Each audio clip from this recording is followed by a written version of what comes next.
나는 지금껏 해온 글쓰기의 거의 모든 지평에 관해 이 책에서 이야기했다. 글쓰기가 나를 어떻게 치유했는지, 때로는 어떻게 나를 살려냈는지, 어떻게 나를 새롭게 했으며 나에게 위로가 되었는지, 어떻게 나는 글쓰기를 이어오게 되었는지, 그런 글쓰기를 둘러싼 거의 모든 이야기를 담았다.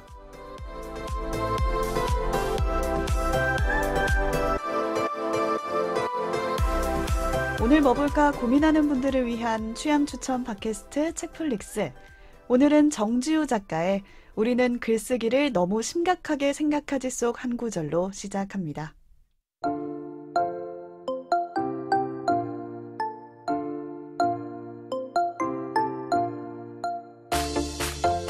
안녕하세요, 책디입니다. 오늘도 오지와 덕PD 나와 계세요. 안녕하세요. 오지랖 넓은 오지입니다. 안녕하세요. 이것저것 덕질한 덕PD입니다. 네, 오프닝 같이 들었는데 새로운 목소리죠? 네, 오늘 저희가 뭐 하는 시간인지 아마 짐작들을 하실 것 같습니다. 네, 이 목소리의 주인공은 조금 이따가 만나보기로 네. 하고요. 어떻게 들으셨나요? 거의 뭐 글쓰기가 약간 만병통치약인 느낌? 약간 글쓰기가 우리 삶에 어떤 많은 것들을 해결해 줄 수 있을 것만 같은 그런 마술 같은 이야기를 해주셨네요.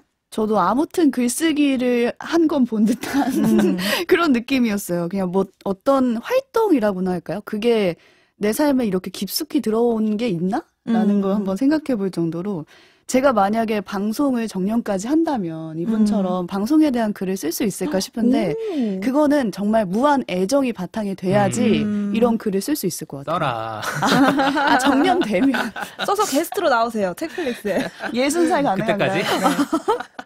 자, 여기 보면은 방금 말씀 주신 것처럼 글쓰기가 나를 위로하고 치유하고 살려내고 심지어 새롭게 한다. 이 정도면 사실 우리가 글쓰기를 안 할 이유가 없지 않습니까? 그쵸. 네, 그러다 보니까 이제 작가님도 글쓰기를 이어오게 되었다. 이런 얘기를 하는 부분인데 제가 작년에 2021년 결산하면서 올해의 땡땡을 제가 항상 꼽는데 SNS에 막 올리잖아요. 그때 올해의 포기로 꼽은 게 글쓰기였습니다. 포기? 올해의 포기. 작가님이 들으시면 서운하시겠어요. 대출을 셀 때만 쓰는 게 아니다. 다 이유가 있어요. 근데 글쓰기를 못하는 이유가. 그렇죠. 은유 작가님이 저번에 얘기하셨죠. 그 시간을 억지라도 내야 된다. 라는 얘기를 하셨는데 사실 이렇게 안 해버릇하면은 나중에 결국에 시간이 생겼을 때도 못해요. 맞아요. 네, 몸에 근육 같은 게 없으니까. 그래서 오늘 오랜만에 준비한 책풀 클래스 글쓰기 시리즈. 오랜만이에요. 진짜 오랜만이에요. 은유 작가님 이후에 처음이죠. 그쵸. 그러니까 제가 분류하기로는 강유정 교수님 나와서 그때 영화 보고 글쓰기 시즌 1이었고 은유 작가님 책 읽고 글쓰기랑 김지은 기자님이 이제 엄마를 인터뷰한 뒤 글쓰기에 이어서 좀 일상에서의 글쓰기의 의미 같은 거를 저희가 한번 되새겨보려고 오늘 준비했습니다. 네, 과연 덕PD가 올해 글쓰기를 포기하지 않고 올해는 포기하지 않았노라. 이어갈 수 있을지 끝까지 한번 지켜봐 주시고요. 그럼 어떤 분인지 간단하게 소개 부탁드릴게요. 모시기 전에 저희끼리 한번 간단하게 소개를 해드리면 정지우 작가님 잠시 후에 만날 텐데 책 날개, 그러니까 이 우리는 글쓰기를 너무 심각하게 생각하지 책 날개에 이렇게 소개가 되어 있습니다. 쓰는 사람들이 사랑하는 작가. 쓰는 사람들이 낭만적이야. 너무 멋있지 않습니까? 쓰는 사람이 되고 싶다. 그러게요. 이건 쓰는 사람이 못 됐네, 우리. 그러니까. 그 작가님인데 거기다 이제 변호사시고요. 문학과 철학을 공부했고 소설을 쓰다가 인문학 책을 썼고 최근에는 담백한 성찰을 담은 에세이를 써왔다. 라고 이제 돼 있습니다. 되게 다양하게 쓰시네요. 그러니까요. 정지호 작가님 스스로가 페이스북에 이런 식의 이제 정리한 자신의 책 목록이 있거든요. 거기 보면은 1번 인스타그램에는 절망이 없다. 이거 저희가 오프닝에서 한번 소개한 적이 있었어요. 뭐 90년생이 오네 만에 뭐 맞아요. 밀레니얼 어쩌고 뭐 이런 뼈 때리는 책. 그렇죠. 기성세대가 청년 문제에 대해 막 비평서들이 나올 때 밀레니얼이 직접 쓴 밀레니얼 비평서 이런 느낌으로 화제가 됐었고요.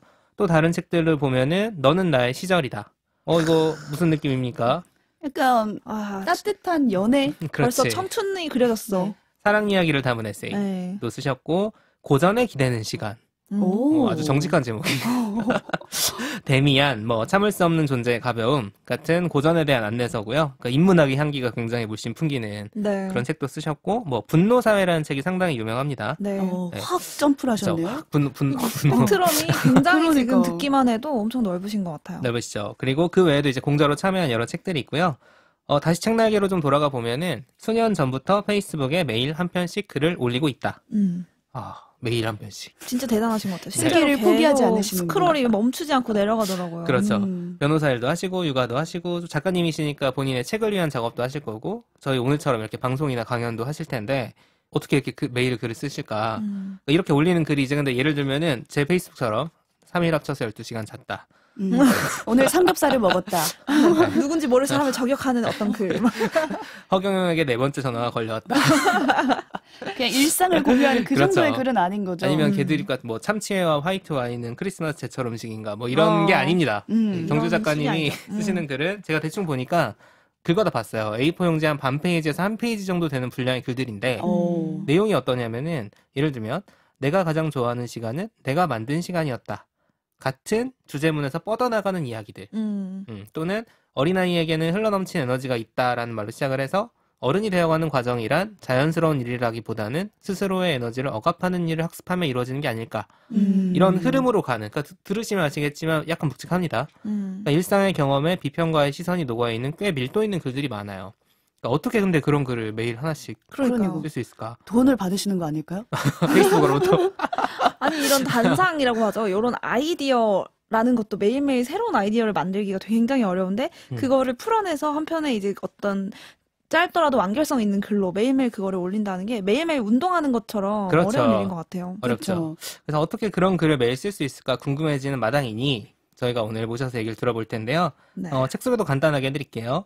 우리는 글쓰기를 너무 심각하게 생각하지 라는 제목이고요. 정지우 작가가 어떤 태도를 가지고 있기에 이런 글 쓰는 삶을 살 수 있는지 저희가 지금까지 얘기했던 이런 어떻게 그럴 수 있지에 대한 답이 조금은 담겨 있습니다.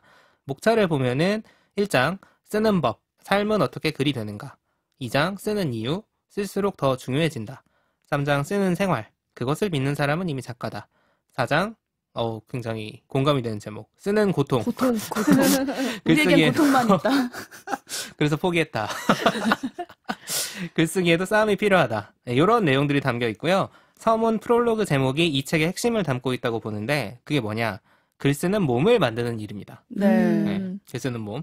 우리가 운동하는 몸을 만들기 위해서 헬스장에서 PT를 하죠. 네. 글 쓰는 몸을 만들기 위해서 오늘 저희가 트레이닝을 한번 받아보도록 하겠습니다. 네. 그러니까 트레이너들이 그렇죠. 뭐 윗몸 일으키기 하나만 더 하듯이.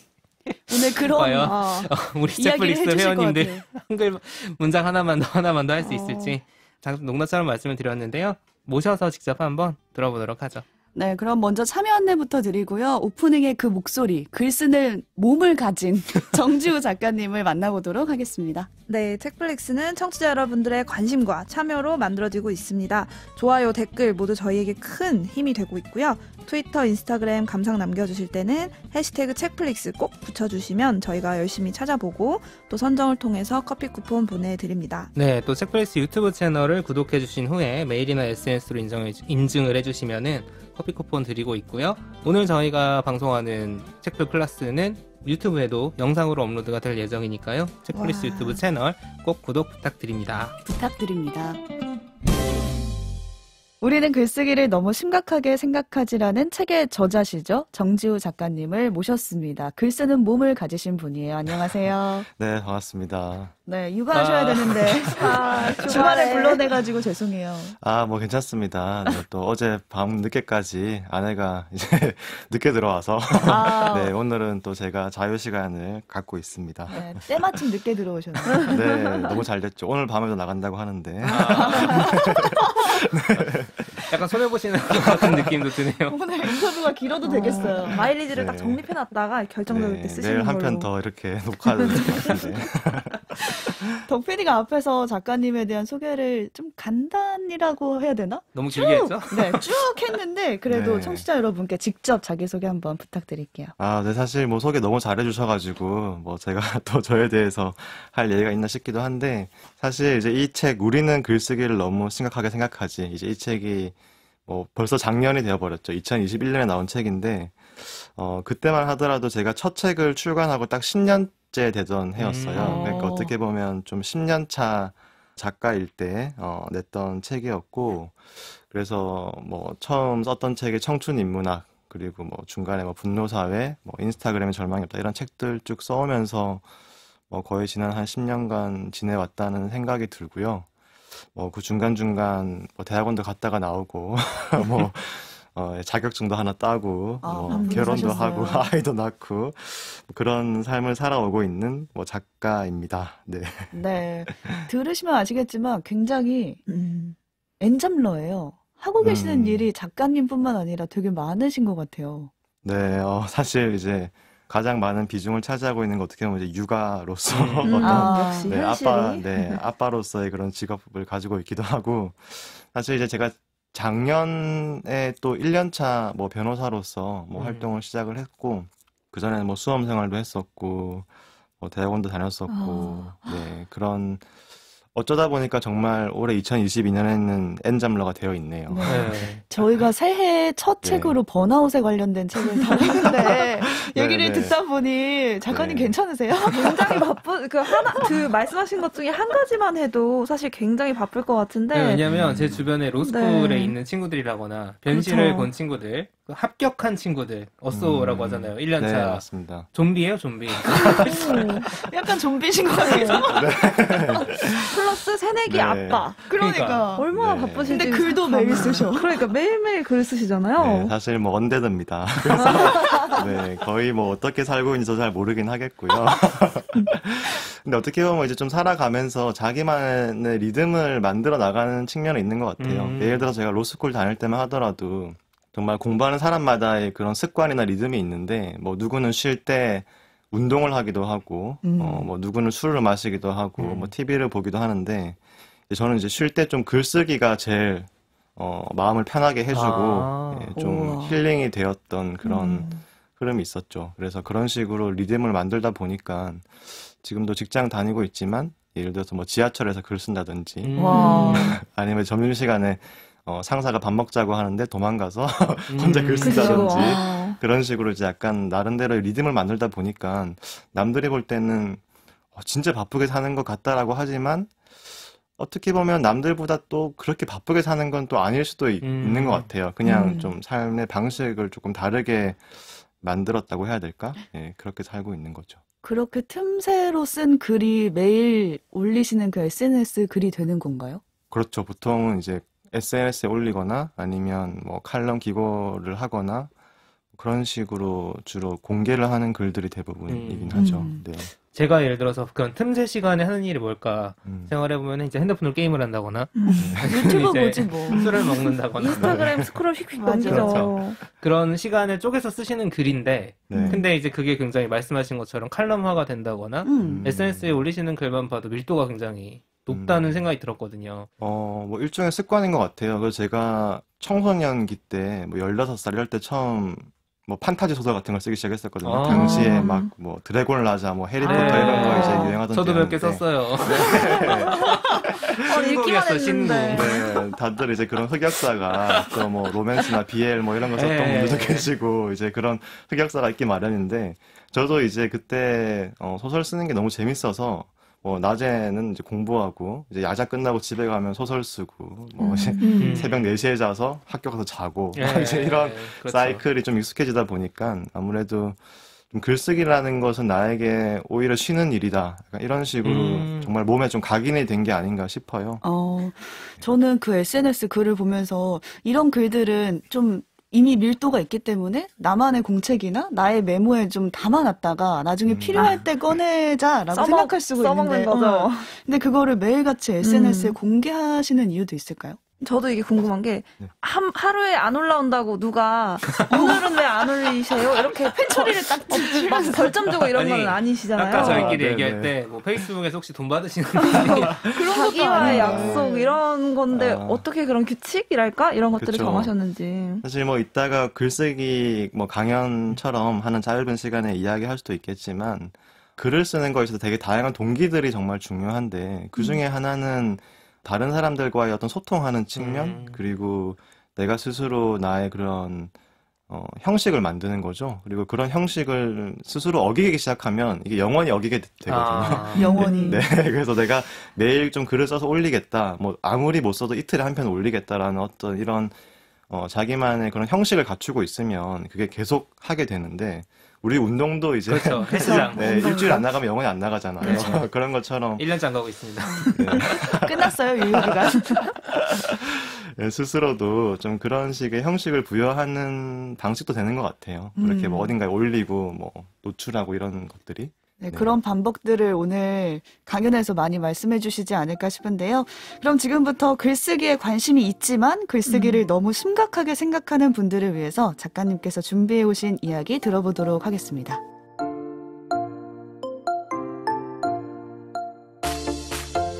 네, 사실 뭐 글쓰기에 대한 강연이다라고 하면 많은 분들이 뭐 먼저 그런 글쓰기의 요령이나 팁이나 어떻게 하면 글을 잘 쓰는지에 대한 스킬 이런 것들을 사실 기대하실 것 같은데. 맞아요. 네. 회원님 각도는 이렇게 하시고요. 네. 근데 제 생각은 그래요. 우리가 글쓰기를 잘 하고 싶다고 했을 때 글쓰기 강연을 듣는 것이 과연 의미가 있을까? 마치 수영을 잘하고 싶은데 이제 수영 특강을 들으러 가서 이제 자리에 앉아서 온라인 수영 특강을 듣는 거랑 비슷하다는 생각이 드는데요.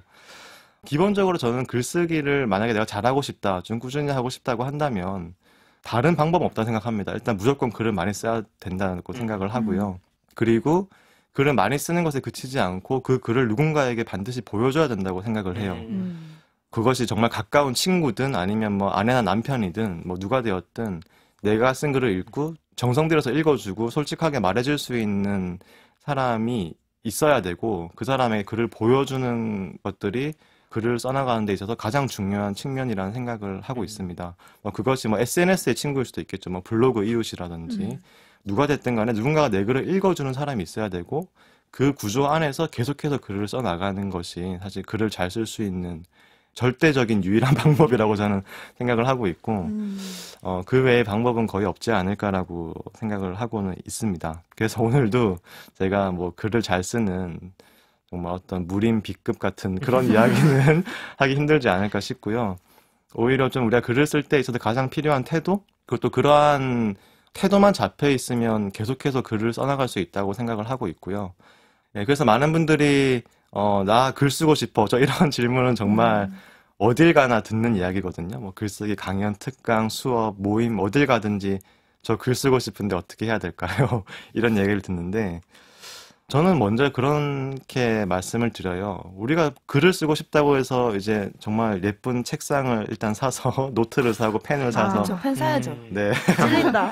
답구를 해야 다이어리를 쓰는 것처럼. 네, 그 아름다운 스탠드 불빛 아래에서 딱 자세부터 잡아서 이제 글을 써나가려고 하지만 가장 먼저 이런 생각이 들 거예요. 내가 이 글 써서 뭐 하지?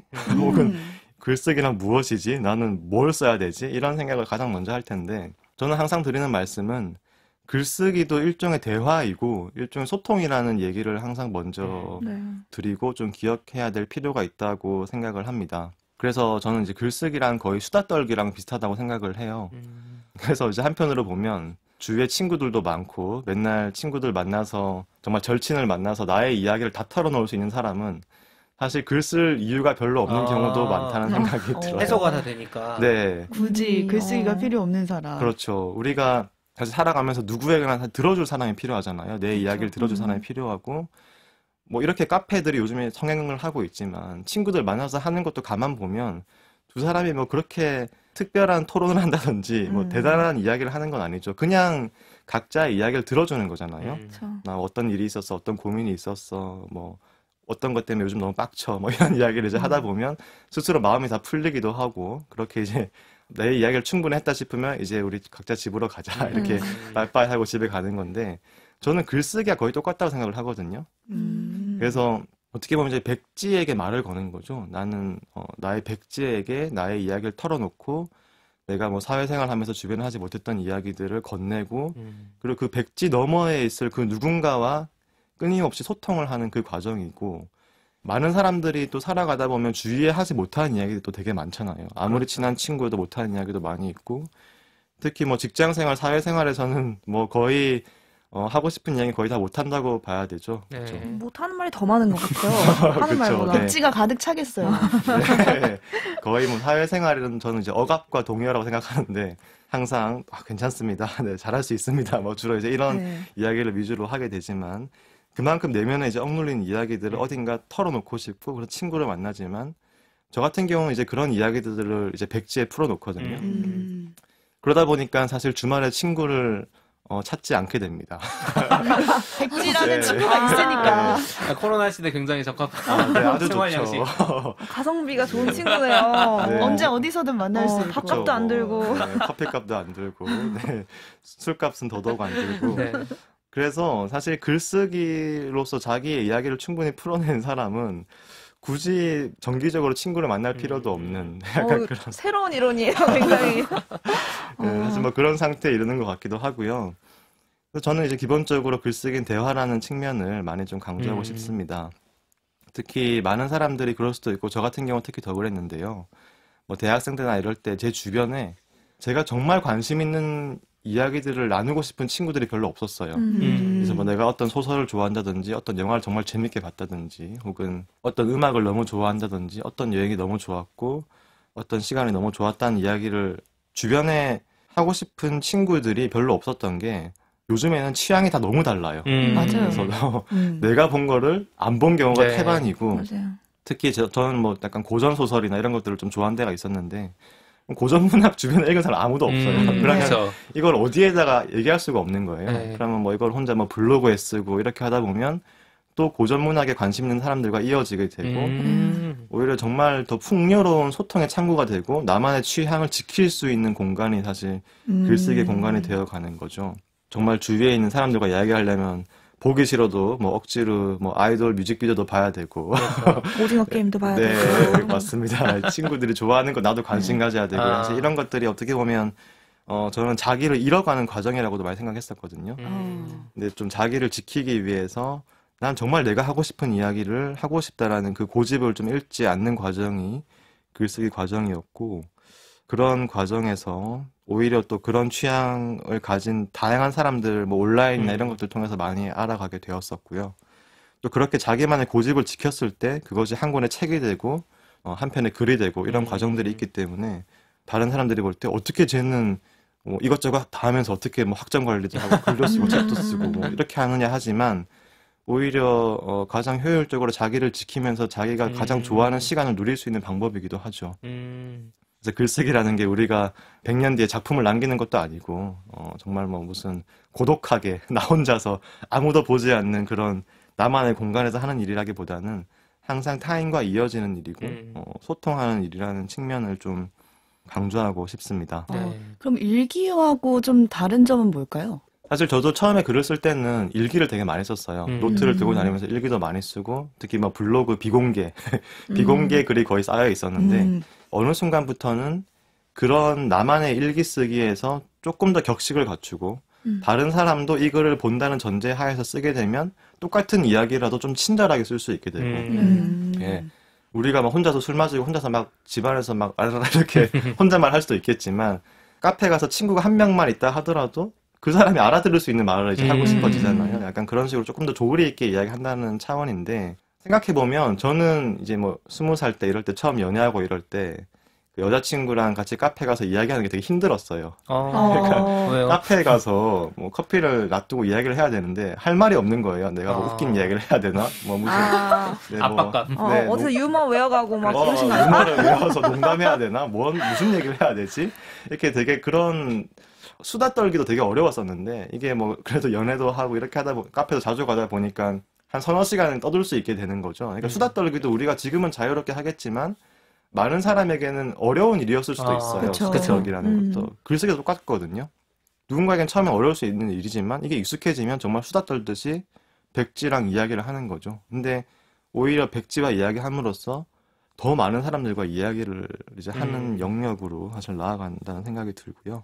그렇게 말씀해 주시는 부분들 좀 복기를 해보면은 사람들 중에 글쓰기를 하고 싶어요라고 하시는 분들 대부분은 제가 그냥 느끼기에는 공개된 글을 쓰고 싶다는 말씀으로 저는 이해는 하거든요. 네. 그냥 보통 일기는 많이 쓰니까. 네, 그리고 네. 이제 나도 나중에 알아보기 힘든 그 단어들 막 욕설도 네. 이름과 욕설이 함께 써 있다거나 네. 그런 건 많이 있고 그런데 이제 글쓰기의 욕망을 가지고 있다고 말씀하시는 분들은 뭐 글쓰기 모임에 나오신다거나 네. 강의를 찾아 들으신다거나 한다는 건 약간 말씀해 주신 것처럼 다른 사람들이 보면은 좋은 글 네. 거기서 뭔가 얻고 싶다는 분들이 많은 것 같아서 네. 그 부분을 좀 짚어주신 것 같아요. 네, 사실 글쓰기라는 게 이제 항상 타인에게 말 걸기라는 그런 측면을 우리가 기억하고 있으면 생각보다 글을 쓸 때 좀 부담감이 줄어드는 측면도 있습니다. 왜냐하면 그냥 딱 백지 앞에 있으면 글을 써야 된다? 이 개념이라는 게 되게 이상하잖아요. 난 백지에 글을 쓴다는 게 도대체 뭐지? 내가 이런 문장을 써도 될까? 이렇게 생각하지만 뭐 예를 들어 좀 구체적인 사람을 상정을 해서 상상 속의 친구. 그렇죠. 뭐 상상 속의 친구가 아니더라도 예를 들어서 나는 나의 뭐 아내가 읽었을 때 좀 좋아할 만한 글을 쓰겠다. 그래서 뭐 지난 주말에 아내랑 아이랑 같이 여행을 갔는데 이 글을 남김으로써 아내도 그 시절을 좀 잘 기억을 해줬으면 좋겠고 우리가 같이 보낸 시간을 좀 뜻깊게 그래도 오랫동안 뭐 사진으로 남겨놓듯 잘 남겼으면 좋겠다라는 마음을 가지고 글을 쓰면 편지 비슷하게 에세이 비슷하게 일기 비슷하게 뭔가 나오는 거죠. 우리 시절을 딱 각인시키는. 여기 왜 이렇게 웃어? 눈으로 지금 너무 흐뭇하게 웃고 있어. 상상했는데 그런 글을 제가 막 받으면 너무 좋을 것 같아요. 쓰겠다는 생각은 안 하는 거야, 지금 남편. 아직은 남편이 써줬으면 좋겠다. 정성껏. 네, 사실 그렇게만 생각하더라도 한편의 글을 쓸 수 있거든요. 근데 우리가 뭐 이거를 가지고 내가 뭐 근사한 에세이를 쓰겠다, 책을 쓰겠다라고 한다면 되게 부담스러울 수 있지만. 맞아요. 또 그 연장선상에서 제가 하나 더 드리고 싶은 말씀은 그래서 글쓰기라는 것은 항상 그 속에 이 글을 바라보는 시선이 들어있어요. 이 시선이 없는 글쓰기란 존재할 수가 없거든요. 예를 들어서 우리가 뭐 대학원에서 논문을 쓴다고 했을 때, 뭐 석사 논문, 학위 논문을 써야 된다고 했을 때 그 글을 바라보는 시선이 분명히 있죠. 지도 교수님의 시선. 저거 PTSD 오는 것 같아요. 석사 논문 쓸 때. 네, 우리는 그 지도 교수님의 시선에 흡족시키기 위해서 정말 혼신의 힘을 다해서 그 논문을 써야 되잖아요.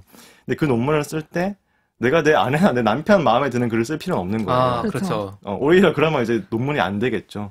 정말 그 나의 교수님께 마음에 드는 그런 글을 써야 되는 건데 마찬가지로 모든 글에는 시선이 있어요. 뭐 어떤 글은 읽었을 때 누군가가 읽었을 때 너무 어려운 글이지만 누군가에게 너무 잘 쓴 글일 수도 있고 또 누군가가 읽었을 때는 이게 글이야? 하나마나한 이야기를 왜 써놨어? 이렇게 생각할 수도 있겠지만 또 누군가에게 너무 공감되는 글일 수도 있죠. 그런 것처럼 우리가 글을 쓸 때는 항상 그 글 속에 어떤 시선이 있다고 믿고 동시에 그러면 나는 그 시선을 어디에 둘 것인가를 또 고민을 하게 되면 내가 어떤 글을 써야 할지 좀 감을 잡을 수 있는 경우도 되게 많죠. 뭐 아까 말했던 것처럼 뭐 그게 아내의 시선일 수도 있고 아니면 뭐 저 같은 경우는 청년 시절 글을 쓸 때 좀 동시대 청년들에게 하고 싶은 이야기, 나와 같은 세대, 여기 계신 분들 다 저와 같은 세대라고 하시는데 인스타그램엔 절망이 없는 그런 이야기들. 네, 그런 이야기를 나의 동시대인들에게 같은 세대에게 하고 싶은 글을 쓸 수도 있고 아니면 뭐 어떤 뭐 기성세대나 뭐 다른 세대에게 우리 세대를 알려주고 싶은 글을 쓸 수도 있고 어떤 시선을 잡느냐에 따라서 글은 천차만별이 되는 거죠. 특히 이 출판계에서 출판 편집자분들은 그런 이야기를 되게 많이 하십니다. 특히 뭐 좀 책을 많이 읽거나 뭐 주로 이렇게 공부를 많이 하는 사람들이 보통 글을 많이 쓰고 책을 많이 쓰잖아요. 교수님들이나 박사님들. 그런 분들께 혹은 뭐 지식인들에게 항상 하는 얘기가 제발 중학교 2학년이 읽는다고 생각하고 글을 써주세요. 네, 저 라디오 하잖아요. 초등학교 5학년 수준에 맞춰서 제발. 네, 그런 이야기를 되게 많이 하는데 그 이유가 최근에도 발표됐지만 우리나라 성인 독서율이 한 50%도 안 돼요. 40몇 %더라고요. 그렇죠. 그 말은 1년에 한 권도 안 읽는 학년들이 반 이상이란 얘기고 1년에 한 권 이상 읽는 분들도 보통 1년에 뭐 대여섯 권 이상은 잘 안 읽잖아요. 그렇다는 얘기는 뭐 제가 뭐 우리나라 사람들을 비하하고 하는 건 전혀 아닌데 대부분 사람들의 어떤 독서의 그런 뭐 문해력 같은 것들이 중고등학교 수준에 멈춰 있는 경우가 대부분이죠. 그때까지는 많이 읽으니까. 그렇죠. 그때 제일 많은 독서를 하고 실제로 뭐 학부모 입장에서는 아이들에게 책을 되게 많이 사주잖아요. 뭐 위인 전집 뭐 이런 것들에서 집에 책이 제일 많을 때. 네, 그때 아이들이 책을 제일 많이 읽을 때인데 그래서 일반적으로 대중 그런 출판 시장에 책을 내놓는다고 했을 때도 한 중학생 정도가 읽는다고 생각하고 뭐 교수님들이 책을 쓰시면 대부분 사람들이 되게 편하게 읽을 수 있는 그런 책이 나온다는 거고 그렇게 보면 그것도 일종의 이제 우리가 어떤 시선에서 글을 쓸 것인가에 대한 하나의 대답이 될 수 있는 거죠. 그래서 우리가 어떤 글쓰기를 생각할 때 뭐 대화적인 측면 그리고 항상 우리 글쓰기에 어떤 시선이 들어와 있다는 측면 이런 것들을 생각한다면 좀 더 글쓰기라는 것을 좀 구체적인 태도를 가지고 이제 해나갈 수 있는 일이 될 수 있겠죠. 그리고 이제 제가 정말 마지막으로 드리고 싶은 말씀 하나는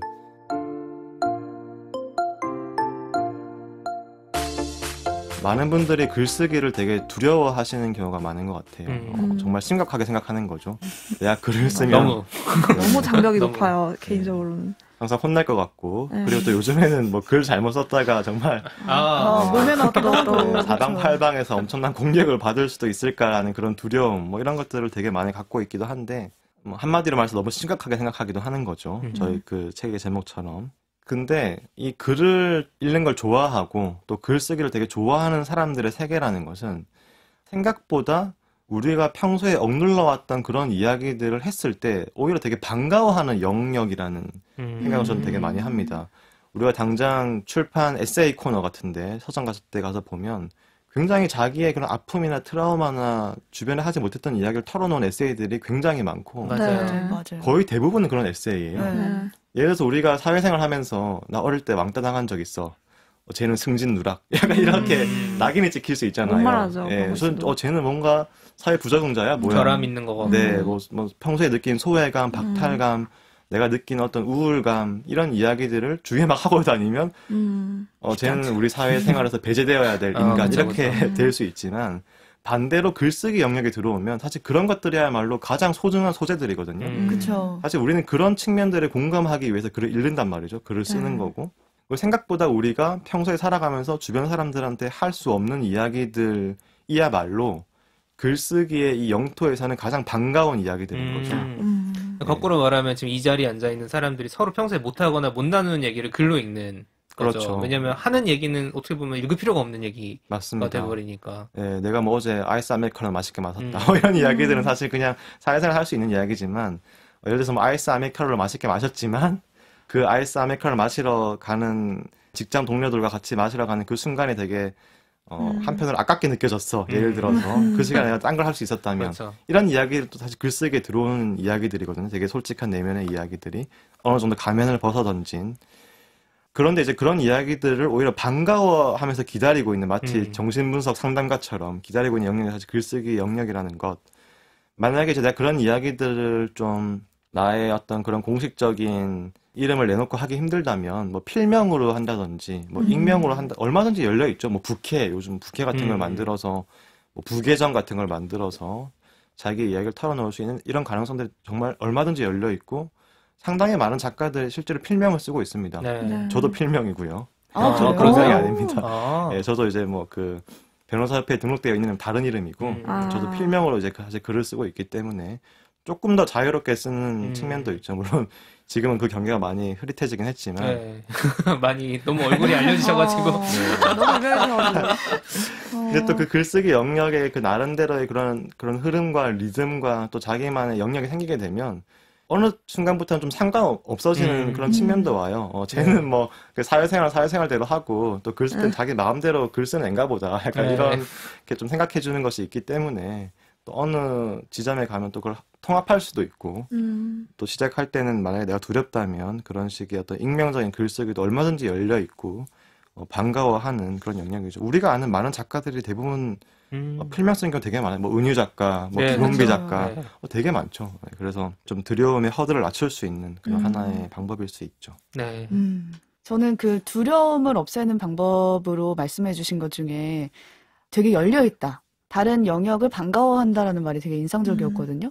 그 전에 은유 작가님이 오셨을 때도 어떤 노동자분들의 이야기를 하면서 우리가 전혀 모르는 노동자의 이야기를 책 모임에서 나눴을 때 모두가 거기에 공감을 했다라는 말씀을 해주셨어요. 네. 네, 그런 것처럼 내가 뭔가 쓰기 어렵다. 이 부분은 아무도 공감하지 못할 거야. 나 혼자만 가지고 있는 비밀 이런 것들이 글쓰기로 발현됐을 때 좀 더 많은 사람이 공감할 수 있는 글이 되지 않을까라는 생각도 해봤습니다.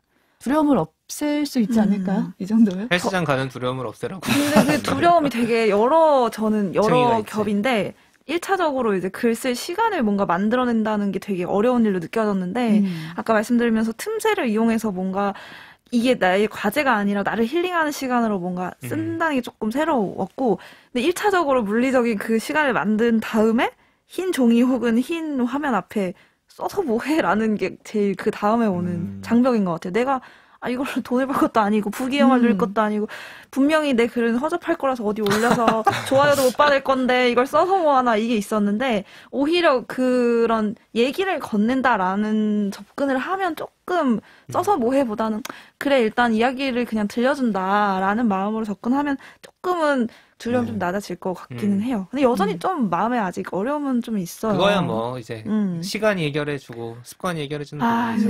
그 운동 처음 할 때 그 마음과 같은 거겠죠. 그렇죠. 저는 책 내용 중에 자신만의 맥락을 붙이라는 그 부분도 되게 인상적이었거든요. 네. 그러니까 모든 글을 쓸 때 시선의 힘을 드러내야 되는데 그게 뭔가 같은 꽃을 보더라도 나만의 시선을 드러내라는 거였어요. 그러니까 나만의 맥락을 쓰라는 거. 네. 근데 모든 글을 쓰다 보면은 가끔 정보 나열이 될 때가 있거든요. 나의 어떤 감상보다 그 꽃이 왜 특별했는지보다 그냥 그 꽃은 여의도 가는 길에 있었어. 이렇게 되는 거예요. 네. 그래서 그렇게 맥락을 쓰라는 그 방법도 전 되게 좋은 글쓰기 방법으로 느껴졌어요. 어떻게 보면 우리가 주위 사람들한테 자기의 맥락이라는 걸 솔직하게 이야기하는 경우가 생각보다 드물어요. 예를 들어서 우리가 뭐 어디 가서 뭐 하플 카페 되게 예뻤어 이렇게 말한 경우 많겠지만 그 하플이 나에게 하필 왜 예뻤는지 혹은 뭐 그날 왜 예뻤는지 되게 뭐 그날 내 마음이 되게 울적했는데 그날 따라서 뭐 길가에 핀 꽃이 되게 예뻐 보였다든지 어떤 그런 자기의 사실 맥락을 이야기한다는 것 자체가 자기의 내면과 자기의 어떤 그런 솔직함을 이야기하는 그런 시작인 것이고 뭐 아까 이제 뭐 글 쓰는 시간이 없다 이렇게 말씀도 하셨지만 우리가 그러한 자기 내면에 억눌려 있던 것들을 사실 풀어놓기 시작하면 이게 되게 기하급수적인 속도로 터져 나오거든요. 욕망이 분출이 되는 느낌. 네, 그 댐을 열듯이. 네, 그래서 사실 시간 자체가 크게 문제가 되지 않는 그 한 번 열리기 시작하면 그런 지점이 있는데 또 그런 것들이 다 이렇게 맞물려 있다는 생각도 듭니다. 네, 마지막으로 저희 책플릭스를 찾아주시는 분들에게는 공통으로 드리는 질문이 있는데요. 오늘 방송을 들으신 분들에게 이 작품 한번 같이 보셔라 하는 추천작 추천해 주신다면 어떤 게 있을까요? 사실 제가 책을 한 권을 뽑아달라 그러셔가지고 제가 고민을 하다가 2권을 뽑았는데요. 2권 해주셔도 됩니다. 여러 권 해주셔도 됩니다. 네, 저희가 글쓰기를 시작할 때 좀 많은 자극이 될 수 있는 책이 그 뼛속까지 내려가서 써라라는 책이 있어요. 있죠. 유명하죠. 네, 꽤 오래전에 출간된 책인데 제가 항상 뭐 글쓰기 강의나 이런 데서 많이 추천을 해드린 책이고요. 우리가 어떻게 나의 내면에서 터져 나오는 것들을 이렇게 좀 글로 옮길 수 있는가 그런 거 약간 실천이 되어 있는 그런 책이어서 우리가 약간 롤 모델처럼 많이 삼을 수 있는 그런 책이기도 하고 또 제가 최근에 읽었던 책 중에 하나는 그 하루키의 직업으로서의 소설가라는 책이 있습니다. 네, 그 책은 뭐 소설을 쓰고 싶어 하시는 분들이라면 또 한 번씩 읽으면서 많은 공감을 얻을 수 있고 특히 소설가가 소설 쓰는 일에 대해서 정말 좀 솔직하게 많은 이야기를 담아낸 건데 뭐 결국에는 나는 나의 일을 한다. 난 나의 글을 쓴다. 누가 뭐라 하든 난 나의 글을 쓴다. 이렇게 펼쳐지는 그런 담담한 용기 같은 것들을 많이 느낄 수 있어서 또 글 쓰는 일에서 또 자극이 되고 도움이 되지 않을까 싶습니다. 네. 저는 그 뼛속까지 내려가서 쓴다. 써라. 나탈리 골드버그. 그 책을 추천을 되게 많이 받았는데 여태까지 못 읽었거든요. 아, 진짜? 그 읽으면 진짜 근데 쓰고 싶어져요. 제가 몇 년 전에 읽었던 책인데 쓰고 싶어지지만 어쨌든 또 일상이니까 읽기만 하고 또 쓰진 않는. 어쨌든 불꽃은 띄워준다니까.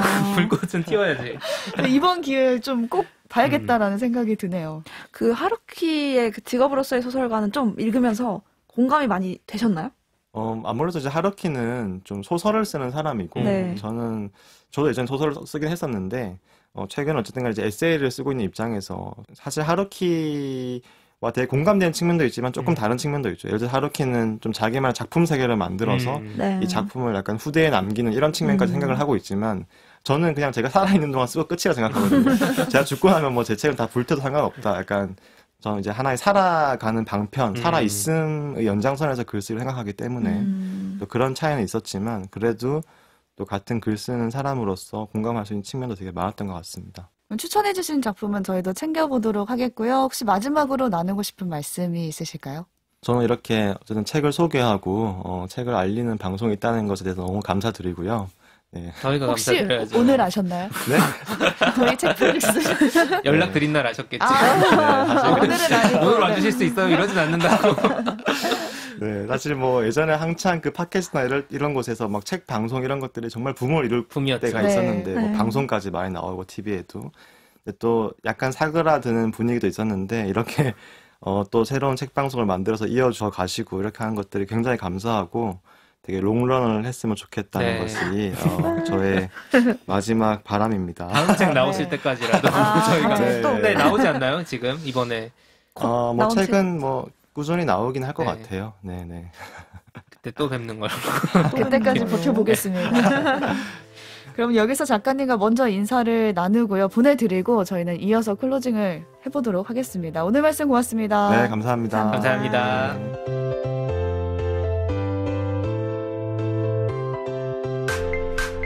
오늘 뭐 볼까 고민하는 분들을 위한 취향 추천 팟캐스트 책플릭스. 지금까지 정지우 작가와 함께 일상 속 글쓰기에 대한 이야기 나눠봤는데요. 어떻게 들으셨나요? 그 시선에 대한 이야기를 쭉 하셨잖아요. 네. 시선, 어떤 네. 글에는 항상 누군가의 시선이 담겨 있다. 그래서 석사 논문에는 지도 교수님의 시선이 담겨 있을 때 약간 머리가 어지럽고 숨이 가빠지는 PTSD가 온다. 네, 그런 생각도 있었지만 제가 쓰는 저는 이제 글을 쓴다기보다는 기록을 남긴다는 느낌으로 SNS를 많이 쓰거든요. 여기서 아마 제가 SNS 제일 많이 할걸요. 책기는 거의 그쵸. 아예 안 하고 저는 근데 그런 걸 쓸 때 뭐 절망스타그램 요즘 많이 쓴다 이런 얘기도 얼마 전에 네. 드린 적 있지만 미래의 나를 위한 나의 시선이 담겨 있는 것 같아요. 그러니까 일기인데 좀 더 뭔가 조금 퍼블릭한 일기, 조금 공개되어 있는 일기 같은 느낌으로 다른 사람들은 정확하게 이 맥락이 뭔지 모르지만 나는 아는 알지. 그런 얘기들을 그치. 남겨놓고 근데 내가 이때 이런 생각을 했었어. 특히 요즘 이제 페이스북 같은 경우에는 과거의 오늘이라는 걸 계속 보여주지 않습니까? 알려주더라고요. 환기가 자꾸 되는 거야. 아 그래 나도 내가 지금 이 고생을 1년째 하고 있는 줄 알았는데 3년째 하고 있네 라든가 3년 전 오늘에 막 똑같아. 슬퍼지는 거 아닌가요? 어. 그러니까 1년치 슬픔이 어. 3년치 슬픔이 되는 근데 거죠. 그게 조금씩 달라져. 3년 전 오늘과 2년 전 오늘과 1년 전 오늘과 오늘의 느낌이 조금씩은 어쨌든 달라지는 게 저의 어떤 그게 보이더라고요. 그래서 맞아요. 사실 저희가 SNS에 쓰는 글들은 보통은 남들 보기에 큰 의미가 있는 글들은 아니에요. 남들한테 도움이 되는 글도 전혀 아니고 하도 절망스타그램만 올리니까 이제 사람들이 좋아요도 못 누르겠다 뭐 이런 눌러달라고 올리는 것도 아니지만 그런데 그게 결국 저의 기록으로 남기는 거기 때문에 일단 그렇게 하고 있고 이제 뭐 정주 작가님이랑 얘기도 했었지만 글쓰기에 대한 욕망을 근데 제가 가지고 있다는 거는 소통하고 싶다는 얘기이기도 하거든요. 맞아요. 그러니까 내 얘기만 좀 막 쓰는 게 아니라 다른 사람들과 나눌 수 있는 이야기를 조금 헬스장도 갈 거니까 헬스장 끊었으니까 네, 글쓰기도 한번 해보자. 트레이닝 포기하지 해보자. 않고. 그래도 1월일 때 네. 근데 그 작가님이 이제 글쓰기를 되게 어려워하기보다도 그러니까 소통이라는 측면에서 보면 그러니까 친구한테 카페에서 내가 본 영화, 내가 느낀 감정에 대해 얘기하듯이 그 이야기를 백지라는 친구에게 이렇게 들려주듯이 소통하는 게 결국 글쓰기다라고 얘기를 하시는 게 되게 기억에 많이 남았어요.